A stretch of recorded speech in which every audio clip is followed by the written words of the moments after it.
ನಮಸ್ಕಾರ ಪ್ರಿಯ ಕೇಳುಗರೆ, ಬನ್ನಿ ಇಂದು ಒಂದು ಕಥೆಯನ್ನು ಕೇಳ್ಕೊಂಡು ಬರೋಣ. ಪ್ರೀತಿಯ ಜೋಳುಗೆ.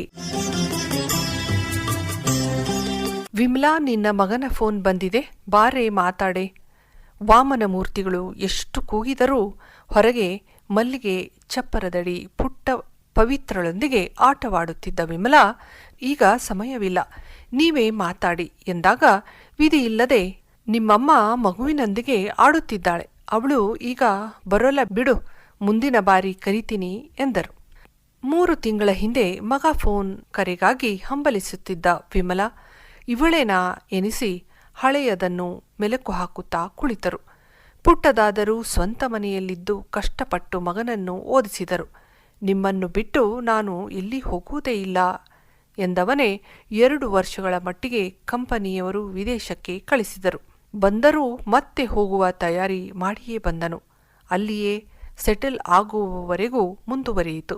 ಈ ಚಿಕ್ಕ ಮನೆಯಲ್ಲಿ ಅನಾನುಕೂಲತೆಯ ಜೊತೆ ಏಕಿರುತ್ತೀರಿ, ನನ್ನೊಟ್ಟಿಗೆ ಬನ್ನಿ ಎಂದು ದೇಶ ಬಿಟ್ಟು ಹೋಗಲು ತಯಾರಿಯಲ್ಲಿದ್ದ ಅಪ್ಪ ಅಮ್ಮನಿಗೆ ತುಂಬಾ ಜಿಗುಟು ಸ್ವಭಾವ ನಿಮ್ಮದು, ಹೊಂದಾಣಿಕೆ ಇಲ್ಲ ಎಂದು ಜರಿದಾಗ ಹೆತ್ತವರಿಗೆ ನೋವಾಗದಿದ್ದೇ ಕ್ರಮೇಣವಾಗಿ ಕರೆ ಮಾಡುವುದು ಕೂಡ ಕಡಿಮೆಯಾಗಿತ್ತು. ಮಗನ ಕರೆಗೆ ಕಾದು ಕಾದು ವಿಮಲಳ ಆರೋಗ್ಯ ಹದಗೆಟ್ಟಿತು. ತನ್ನಷ್ಟಕ್ಕೆ ತಾನು ಮಾತನಾಡುವುದು, ಅಡಿಗೆ ಊಟ ತಿಂಡಿ ಮಾಡುವುದು, ಏನೋ ಯೋಚಿಸುತ್ತಾ ಕುಳಿತು ಬಿಡುವುದು, ಟೆಲಿಫೋನ್ ಹತ್ತಿರ ಗಂಟೆಗಟ್ಟಲೆ ಕಾಲ ನಿಂತೇ ಇರುವುದು, ಇದೆಲ್ಲ ಗಮನಿಸಿದ ವಾಮನರಾಯರು ಡಾಕ್ಟರನ್ನು ಭೇಟಿಯಾದರು. ಅವರೂ ಸಹ ಮಾನಸಿಕವಾಗಿ ಕುಗ್ಗಿ ಹೋಗಿದ್ದಾರೆ. ಮನಸ್ಸಿನ ಕಾಯಿಲೆಗೆ ಮದ್ದೇ ಇಲ್ಲ ಎಂದು ಕೈ ಚೆಲ್ಲಿದರು. ಸ್ವಲ್ಪ ಹೊತ್ತದಲ್ಲೇ ಇದ್ದ ವಾಮನರಾಯರು ಗೆಳೆಯ ಸದಾಶಿವಯ್ಯ ಪುಟ್ಟ ಚಿಲ್ಲರೆ ಅಂಗಡಿ ಇಟ್ಟುಕೊಂಡು ವ್ಯಾಪಾರ ಮಾಡುತ್ತಿದ್ದರು. ಆಗಾಗ ಅವರ ಅಂಗಡಿಗೆ ವಾಮನರಾಯರ ಭೇಟಿ ಕೊಡುತ್ತಿದ್ದರು. ಒಮ್ಮೊಮ್ಮೆ ಸದಾಶಿವಯ್ಯ ಇವರ ಮನೆಗೆ ಬಂದು ಕೂತು ಮಾತನಾಡಿ ಹೋಗುತ್ತಿದ್ದರು. ಒಂದು ದಿನ ತಮ್ಮ ಮಗಳ ಮೊಮ್ಮಗಳ ಜೊತೆ ಬಂದರು. ಮಗಳ ಗಂಡ 55 ವರ್ಷಕ್ಕೆ ಹೃದಯಾಘಾತದಿಂದ ನಿಧನರಾದರೆಂದು, ಅದೇ ಸಂಸ್ಥೆಯಲ್ಲಿ ಮಗಳಿಗೆ ಕೆಲಸ ದೊರಕಿದೆ ಎಂದು, ಇದೆಲ್ಲ ನಿಮಗೆ ಗೊತ್ತಿದೆ ವಾಮನರಾಯರೇ.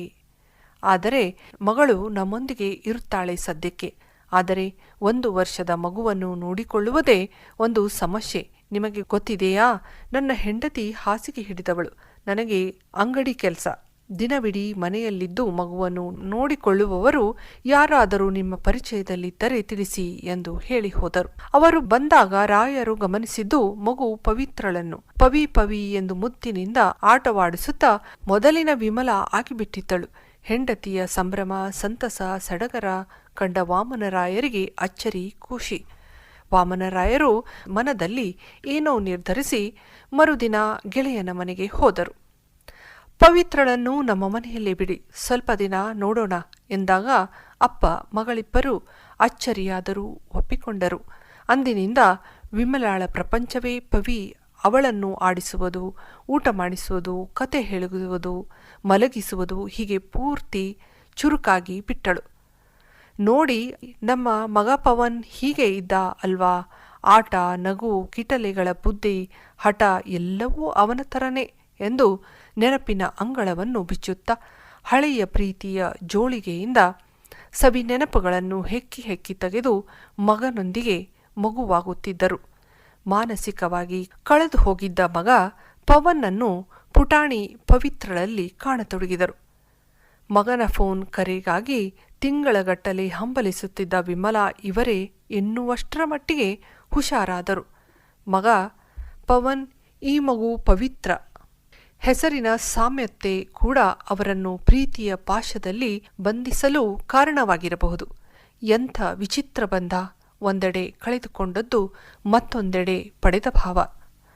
ಪವಿತ್ರಳನ್ನು ಕರೆದೊಯ್ಯಲು ಸದಾಶಿವಯ್ಯ ಬಂದಾಗ ವಾಸ್ತವಕ್ಕೆ ಬಂದ ವಾಮನರಾಯರು ಹೆಂಡತಿಯ ಬಳಿ ಆಡುತ್ತಿದ್ದ ಪವಿತ್ರಳನ್ನು ಕರೆತಂದು ಮುದ್ದಿಸಿ, ನಾಳೆ ಬಾಪವಿ ಎಂದು ಬೀಳ್ಕೊಟ್ಟರು.